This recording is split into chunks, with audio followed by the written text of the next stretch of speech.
So, couple of friends, as you can see, this is the beautiful sea, no? So, first time ko nakarating dito, no? Ganito pala kaganda yung dagat na pinuntahan namin ngayon dito. So, yan, no? Ang ganda ng area, ang linis ng dagat, white sand. Oh, yan. So, medyo malakas yung hangin ngayon, no? Kaya yung alon, no? Malalaki din. Ang open sea siya, oh. Yan, no? So, makikita nyo yung kapilipin sa mga resort siguro ito, no? Yan, no? So, i-zoom in natin. Yan, no? Yung may mga kubo-kubo dyan, no? Then doon naman, ito naman, fish kids naman ito. Mga fish kids sila dyan, no? Ayan, no? Ganda! Ayop! Bakit ngayon lang ako nakapunta din eh? Mayroon palang ganito kaganda dito sa Glan, man! Oh, wala nang bayad, libre pa. No? Grabe. Wala pa siguro nagmamay-ari dito. No? Mayroon na kasi may nakalagay dito. No trespassing. Bawal magtambay. Mayroon na, bawal daw. Yan, no? Zoom in natin, no? Yan, no? So, wala na. Hindi na tayo pwedeng bumili pala kasi no trespassing na pala eh. O, sige lang, maligo lang kami. No?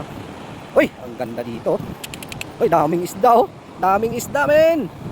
So, siguro dito, maraming mga kinason siguro dito, no? Kasi medyo madamo siya, eh. Yan, no? So, tara. Ating lusungin ang napakagandang dagat dito sa Glan. No? So, alam ko anong lugar ito, eh. No? Sige, ka-Philippines, at maghanap tayo ng kinason. Alright.